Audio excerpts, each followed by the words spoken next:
여러분 안녕하십니까? 광주 MBC 뉴스데스크입니다. 어제 광주 전남에서는 하루 기준으로 가장 많은 8명의 확진자가 나왔는데 오늘 또 확진자가 나왔습니다. 이번에도 해외에서 들어온 뒤 진단검사 과정에서 확진 판정을 받았습니다. 보도에 김한수 기자입니다. 지난달 30일 미국 뉴욕에서 인천공항으로 입국해 KTX를 타고 목포역으로 온 50대 여성 A씨가 코로나19 확진 판정을 받았습니다. 전남 14번째, 목포 4번째 환자로 전남에서는 사흘 연속 해외 유입 확진자가 발생했습니다. A씨는 확진 판정 후 강진의료원으로 이송돼 치료받고 있습니다. A씨와 접촉한 사람은 이송에 관여한 공무원 7명과 그 가족 등 23명으로 모두 음성 판정을 받았습니다. 접촉자와 같은 사무실을 쓰는 시청 직원 25명도 검사를 받고 결과를 기다리고 있습니다. 현재 우리도 신속 대응팀과 목포시 여각조사반에서 감염 경로와 접촉자 등에 대한 자세한 여각조사를 실시를 하고 있습니다. 해외 입국자를 중심으로 코로나19 확진세가 이어지자 목포시는 해외 입국자 자가격리 공간을 마련하는 등 대책을 강화하고 있습니다. 해경 숙소 28시를 확보하고 음성 판정을 받은 해외 입국자 가운데 자택 격리가 어려운 사람들에게 2주 동안 격리 공간으로 제공할 예정입니다. 서틀버스를 이용해서 음성 판정을 받은 해외 입국자를 자택 격리시키고 자택 격리가 어려운 사람은 우리 시에서 마련한 별도 시설에 격리 조치함으로써 현재 해외에서 입국해 검사를 받은 전남도민은 모두 518명으로 이 가운데 153명이 자가격리 중입니다. 강화된 해외 입국자 관리 기준이 적용되면서 오늘 하루 동안 32명이 나주역과 순천역에서 하차한 뒤 임시검사 시설에 입소해 검사를 받고 있습니다. MBC 뉴스 김한수입니다. 이처럼 해외 입국자들의 확진 판정이 잇따르면서 혹시라도 해외에서 국내로 바이러스가 다시 전파되지 않을까 우려되는 상황입니다. 광주시와 전남도는 해외 유입을 막기 위해서 입국자들에 대한 관리를 강화하면서 격리 수칙을 어기면 즉각 고발하겠다고 경고했습니다. 보도에 남궁욱 기자입니다. 해외 입국자를 태운 KTX 열차가 광주 송정역에 도착합니다. 오늘부터 해외에서 입국한 모든 사람들의 자가격리가 의무화된 가운데 미국과 유럽 등에서 광주로 들어온 입국자들은 별도의 시설에서 사흘 동안 격리 생활을 해야 합니다. 간격을 좀 벌려서 2m 정도 벌려서 이동을 좀 해주십시오. 더 따라오시면 됩니다. 자가격리뿐만 아니라 시설 격리까지 하는 것은 광주시가 발동한 강화된 행정명령 때문입니다. 그런데 이 행정명령을 놓고 크고 작은 마찰이 계속되고 있습니다. 일부 입국자들이 시설로 가지 않고 집에서 격리하겠다며 행정명령을 따르지 않은 것입니다. 실제 어제 미국에서 들어온 남성이 시설격리 행정명령을 거부하고 집에 돌아갔습니다. 형평성 논란이 일자 이용섭 광주시장이 강경 대응에 나섰습니다. 해외 입국자들이 행정명령을 무시할 경우 1년 이하의 징역 혹은 1,000만 원 이하의 벌금은 물론 확진 판정을 받아 피해가 발생하면 구상권 청구와 치료 비용을 전액 개인에게 부담시킨다고 경고했습니다. 유럽 및 미국발 입국자가 시설 격리를 거부하거나 해외 입국자가 자가격리 중 격리 신고 의무를 위반할 때에는 무관용 원칙에 따라 즉시 고발 조치하는 등 전라남도 역시 오늘부터 해외 입국자 전원에게 나주와 구례에 마련된 임시 검사 시설에서 코로나 검사를 실시한 뒤 결과가 나오기 전까지 시설 격리를 하기로 하는 특별 행정명령을 발동했습니다. MBC 뉴스 남궁욱입니다. 광주시의 긴급 생계비 지원에 신청자가 폭주하고 있습니다. 첫날인 오늘 하루에만 10만 가구 이상이 신청서를 냈습니다. 줄을 잇던 소상공인 대출 신청은 시중은행으로까지 창구가 확대되면서 점차 안정을 찾고 있습니다. 보도에 이재원 기자입니다. 예약된 접수 시간을 알리는 시간표가 곳곳에 나붙었고 대출 상담은 순서에 맞춰 차례로 진행됩니다. 상담 순서를 기다리는 동안 갖춰야 할 서류와 기입 방법도 자세히 설명됩니다. 인터넷 예약과 출생연도 끝자리에 따른 홀짝제 신청이 정착되면서 기약 없던 기다림도 사라졌습니다. 시간에 딱 맞춰서 하니까 좋네요. 그리고 이렇게 분위기와 복잡하지 않고 자세하게 이렇게 작성할 수 있고. 대출 접수처도 소상공인 시장진흥공단 한 곳에서 시중은행으로 확대됐습니다. 금리는 연 1.5%로 모두 같지만 신용등급이 1에서 3등급이라면 시중은행에서 최대 3천만 원, 4에서 6등급은 기업은행에서 3천만 원까지 대출이 가능합니다. 단 기업은행에서는 0.5%의 보증 수수료가 추가됩니다. 또 4등급 이하의 경우 소상공인 시장진흥공단에서 보증 수수료 없이 최대 1,000만 원까지 대출이 가능합니다. 고객 수요를 다 감당하기 어려웠는데 은행과 저희 공단이 나누어서 분산 실시하다 보니까 좀 안정을 찾고. 광주시가 실시하는 긴급 생계비 신청도 온라인에서 먼저 시작됐습니다. 첫날 오전에만 7만 5천여 명의 신청자가 몰렸지만 사전에 증설된 서버 덕분에 큰 혼란 없이 신청이 진행되고 있습니다.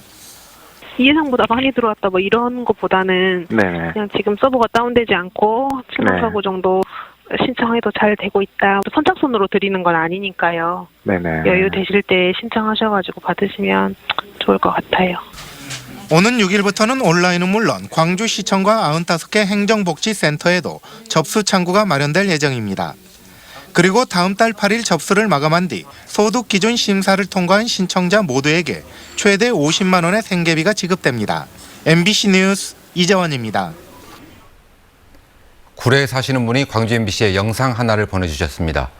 알을 낳기 위해서 바다에서 지리산 피아골까지 헤엄쳐온 황어떼 영상인데요. 국구 신분을 밝히지 않은 이 제보자는 활력 넘치는 황어떼의 모습을 보고 국민 모두가 힘냈으면 하는 마음에서 영상을 보냈다고 했습니다. 여러분도 잠깐 함께 보시죠. 황어입니다. 이게 황어. 대단합니다. 대단.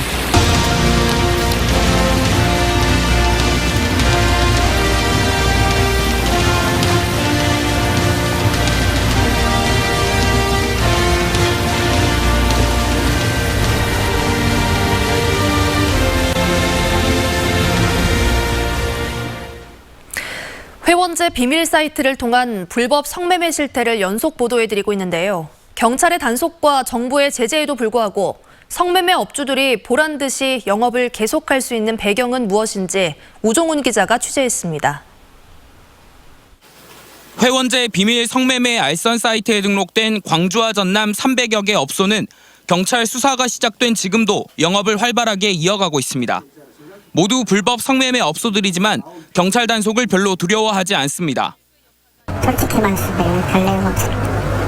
다들 달라요. 생각들. 이러다 말겠지. 이런 경우들도 있고. 현장을 들키지 않는 이상 증거 부족으로 빠져나갈 수 있기 때문이기도 하지만 보다 근본적인 이유는 성매매 사이트의 몸체라고 할 수 있는 서버의 위치 때문입니다. 서버가 해외인 경우에는 홈페이지가 차단되더라도 주소를 바꿔 얼마든지 다시 열 수 있습니다. 업주들도 이 사실을 너무나 잘 알고 이용합니다. 사이트 시스템 제가 잘 모르겠는데 그 주소만 바꾸는 걸로 알고 있어요. 그러니까 계속 막히면 계속 바꾸고. 문제가 된 성매매 사이트의 경우 방송통신심의위원회로부터 지난 6년 동안 10차례 제재를 받는 동안에도 경찰 수사는 한 번도 받지 않았습니다. 현직 경찰관이 회원에 가입한 것으로 드러났다는 보도가 나오고서야 수사에 착수한 경찰은 서버가 해외에 있는 탓에 수사가 쉽지 않다고 밝혔습니다. 방송통신심의위원회도 서버가 해외에 있는 경우엔 손을 쓸 마땅한 대책이 없는 실정입니다. 국내 서버가 있는 경우에는 해당 정보의 삭제 또는 이용 해지의 시정 요구가 결정이 나고요. 해외 서버가 있는 경우는 그게 불가능하니 저희가 망 사업자를 통해서 접속 차단의 결정을 내리는 거죠. 서버가 해외에 있어 단속이나 수사가 어렵다.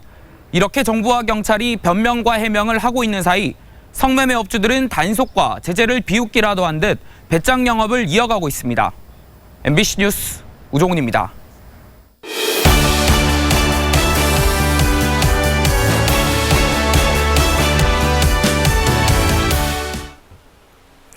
(4.15) 총선이 다가올수록 비례대표 의석을 확보하기 위한 정당 간 경쟁이 치열해지고 있습니다. 그런데 위성정당의 출현으로 선거법 개정 취지는 이미 퇴색했고 군소정당들은 다시 설 자리를 잃었습니다. 거대 양당의 꼼수에 호남 유권자들의 선택은 어디로 향할지 관심을 모으고 있습니다. 이계상 기자의 보도입니다. 4.15 총선의 비례대표 후보를 낸 정당만 35개입니다. 전자개표를 할 수 없을 정도로 투표 용지가 길어져 선거 당일 수개표가 불가피한 상황입니다. 준연동형 비례대표제가 처음 도입됨에 따라 이름도 생소한 정당들이 난립하고 미래한국당과 더불어시민당 등 거대 양당의 위성정당까지 가세했기 때문입니다. 선거법 개정을 주도한 정의당은 21대 국회에서 교섭단체 구성까지 기대했지만 두 자릿수 의석을 확보하기도 쉽지 않게 됐습니다. 광주 시민, 전라도민들께서 이 절체절명의 정당 민주주의 위기를 바로잡아 길을 열어주시기를 부탁드립니다. 정의당과 민중당 등 군소정당들은 광주 전남 지역 출신 노동자와 농민, 여성과 청년 후보를 비례대표 상위 순서에 전진 배치시켰습니다. 하지만 정당 득표율이 기대에 못 미칠 경우 이 후보들이 소수 의견을 대변해줄 기회는 사라지게 됩니다. 청년들이 국회로 들어가서 민심을 대변할 수 있었어야 하는데 그런 기회들을 거대 정당들이 잡아먹은 것이 아닌가 싶습니다. 민주당 지지자들 역시 비례대표를 노리고 급조된 더불어시민당과 열린민주당 사이에서 혼란을 겪을 가능성이 커졌습니다. 결국 선거일이 다가올수록 호남 민심을 얻기 위한 쟁탈전도 치열해질 것으로 전망됩니다. 민주당으로 표 결집 현상이 다른 지역에서 미래통합당의 강세가 두드러질수록 더 강화될 수밖에 없다는 거죠. 지역구를 포기하고 비례대표 후보만 선택한 국민의당과 광주 전남 18개 선거구에 후보를 모두 낸 국가혁명배당금당에 대한 호남 민심의 흐름 역시 흥미로운 관전 포인트가 될 것으로 보입니다. MBC 뉴스 이계상입니다. 4.15 총선을 앞두고 여야 비례대표 후보들이 광주를 찾아 적극적인 지지를 호소했습니다. 더불어민주당이 주도하는 비례연합정당인 더불어시민당 지도부는 국립 5.18 민주묘지를 참배한 뒤 5월 어머니집을 방문해 5월 정신 계승과 총선 승리를 다짐했습니다.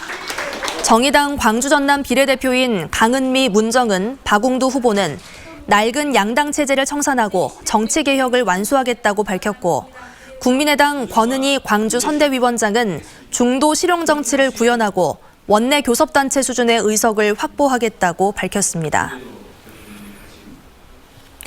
민생당 천정배 장병환 후보가 공동 기자회견을 열어 호남 정치 발전을 위해 마지막으로 헌신하겠다는 뜻을 밝혔습니다. 천 후보와 장 후보는 이번 총선에서 광주 정치가 초선과 1.5선만으로 채워진다면 예산 확보가 어려울 뿐만 아니라 호남 정치가 추락할 것이 불보듯 뻔하다고 주장했습니다. 두 후보는 민주당만으로는 2년 앞으로 다가온 대선에서 민주개혁 세력의 승리를 장담할 수 없다며 장관 출신의 경험이 풍부한 정치인들을 적극 지지해달라고 호소했습니다. 마지막 원신으로 21대 총선의 공식 선거운동이 내일부터 시작되는 가운데 각 정당들도 출정식을 갖고 선거 필승을 다짐할 예정입니다. 더불어민주당과 민생당은 내일 5.18 민주묘지에서 후보들이 참석한 가운데 출정식을 열기로 했고 정의당과 민중당도 출정식과 함께 선거운동의 시작을 알릴 예정입니다. 미래통합당은 대면 선거운동 최소화 방침에 따라 별도의 출정식을 하지 않기로 했습니다. 내일부터 14일까지로 정해진 공식 선거운동 기간에 각 정당의 후보들은 공개 연설 등 한층 다양한 방법으로 선거운동을 할 수 있지만 코로나 확산의 여파로 요란한 선거전은 자제할 것으로 보입니다. 지난해 세계 수영대회 기간에 발생한 클럽 구조물 붕괴 사고와 관련해 수사 과정에서 업자들의 부정청탁 사실이 드러났습니다. 광주경찰청 지능범죄수사대는 광주 서구의회에 일반 음식점에서 춤을 허용한 조례 제정 과정에 부당한 청탁 등을 한 혐의로 업자와 브로커 등 4명을 불구속 기소 의견으로 검찰에 송치했다고 밝혔습니다.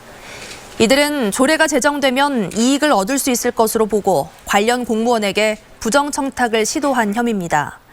하지만 경찰은 이들이 담당 공무원이나 구의원에게 실제 로비가 이루어진 사실은 확인하지 못했다고 밝혔습니다.